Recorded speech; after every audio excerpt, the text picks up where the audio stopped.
Hi, in this video I'll be installing and reviewing a new dash cam that I purchased for the Accord. So this is made by a company called Cobra.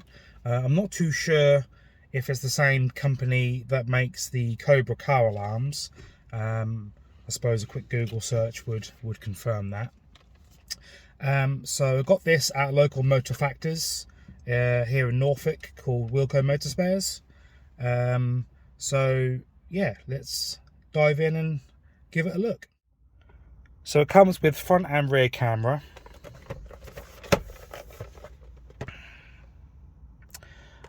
So you can split the screen into two so you can see both GPS, G sensors, driver alerts, etc, etc. So with dash cams they normally plug into the cigarette lighter, but I don't really want to use that. So I purchased a hardwire kit from Amazon. It should include all types of piggyback fuse types. So yeah, let's go find the interior fuse box and see which one is the cigarette lighter or another suitable ignition feed. A quick simple way of checking to see if the cigarette lighter is permanent live or ignition feed. I've got a FM transmitter here that I've been using, so let's pop that in, turn steering up. So as you can see that's switched on. Switch the ignition off, and that is off. Just do that one more time.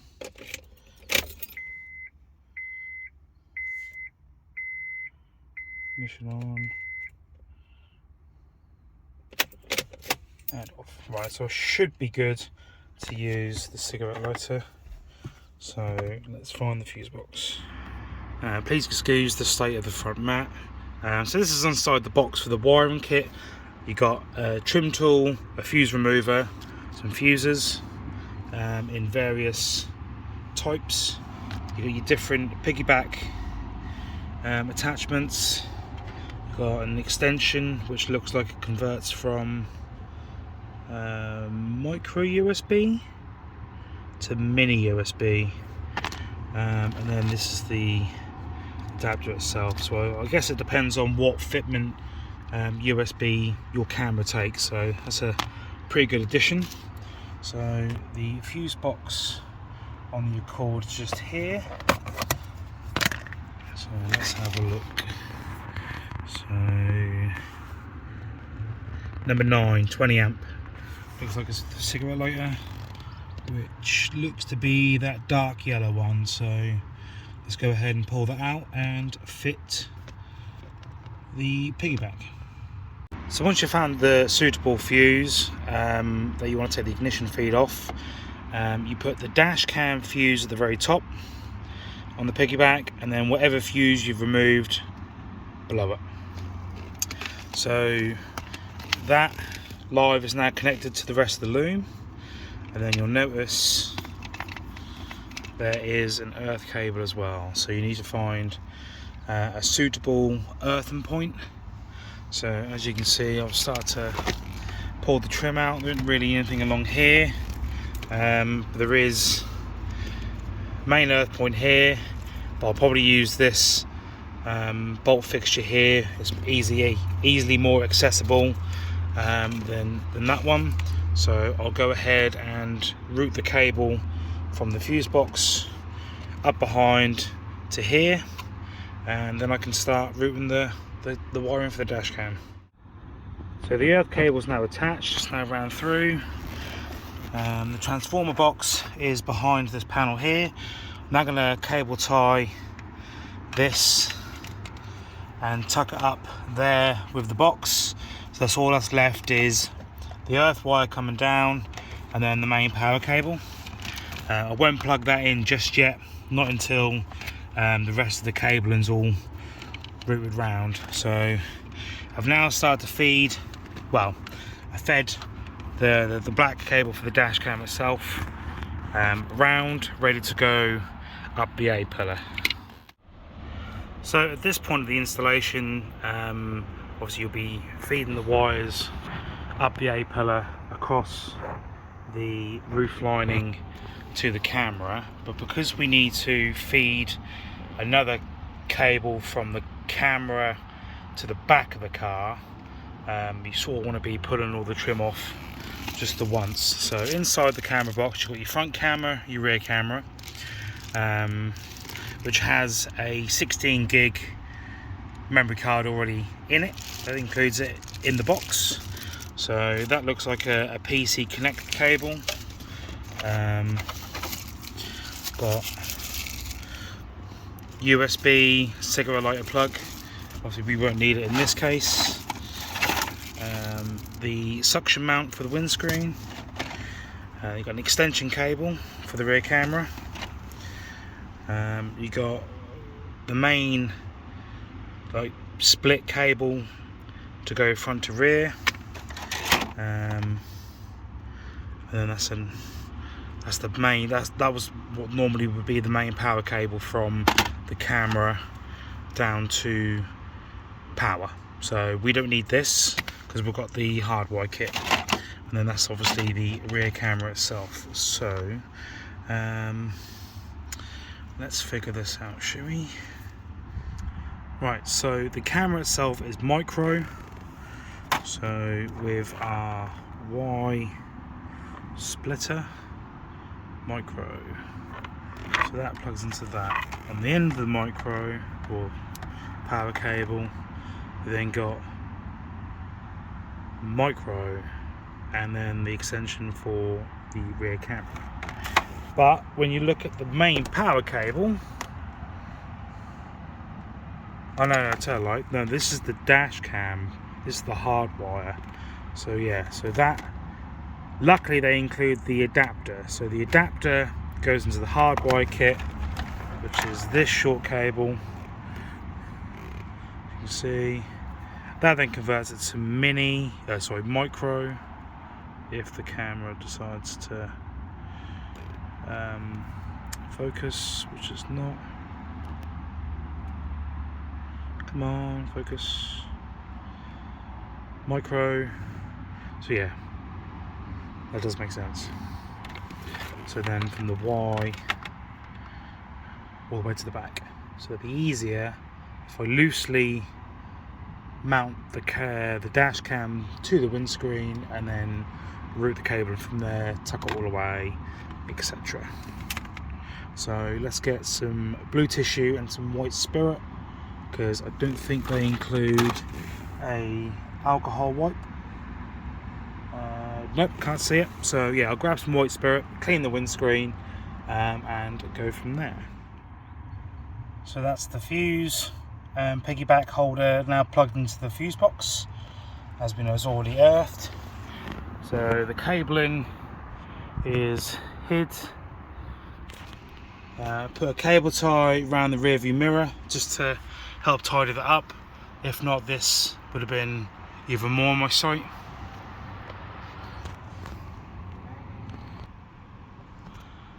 So then the cabling is then fed down the side of the car, underneath the seals,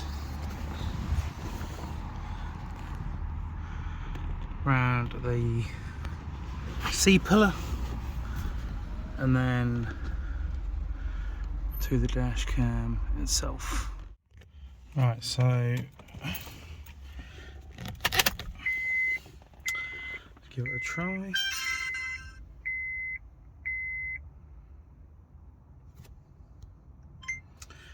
There you can see front and rear dash cam. So the rear camera is 720p, whereas the front one will be 1080 maximum. So yeah, I don't think the screen is touchscreen. Nope. Right, so let's stop the pause, or stop the recording, menu, video settings, yep, 1080 max, number 2, 720, You can change how frequent it will loop back over on the recording. So I'll do every 3 minutes. Actually no, I could do it longer to be fair, 10 minutes. G sensors, leave it in the middle. Parking mode, add the watermark or not. Time and date stamp. You can flip the camera. So this isn't the first time I switched it on. The first time I switched it on, turns out that the cigarette lighter fuse is permanent. So had a look in the handbook, and the fuse next to it, which is a 7.5 amp, is an accessory fuse, and that is off the ignition. So the first time I switched it on, the rear camera was upside down, so you can flip it. If not, the cabling would have gone back over itself, and the way I've done it is just much neater. So you can mirror it, flip it up and down, you can mirror it from side to side. Let's see what else. Lane departure and collision warning, I'll leave those for now. General settings, time, date, beep sound, etc. Eye radar settings, so I believe this is to do with Cobra's own app. I haven't downloaded it yet, but that'll be something I'll have a look into in the future. And the last one is language. So yeah, there we go. You can take pictures as well with if you push the camera icon, it takes a picture. And if it's very similar to next-based cameras, which I've had experience with, if you want to lock in some footage, whether you've been in an accident or near miss or something like that, if you push this button at the very top, there is like a hazard symbol above it. That then locks that particular file, and it won't be deleted by accident. So then that way you ain't got to worry about losing it. So yeah, I'll see how I get on with this, and see what the playback footage is like. So I've just been out for a drive to test the dash cams, and I downloaded the iDrive app thinking that I can just transfer the data straight to my phone, which would make things a lot easier for me to edit the video. But for some reason the Bluetooth recognizes the camera, it connects, it pairs, but as soon as you open the app, it doesn't say that there's an available device. Can't find the camera. I've unpaired it, repaired it, uninstalled the app, reinstalled the app, still won't work. And then looking through the menu on the app to see if the device is a compatible device to view the gallery, and apparently it's not. So don't download the app if you want to get the footage and photos and whatnot from your camera, because it ain't going to work. So the only way to do it is to connect it to the PC. I do have a card reader, so that will make things a little bit easier for me, but I'll do that and include the footage.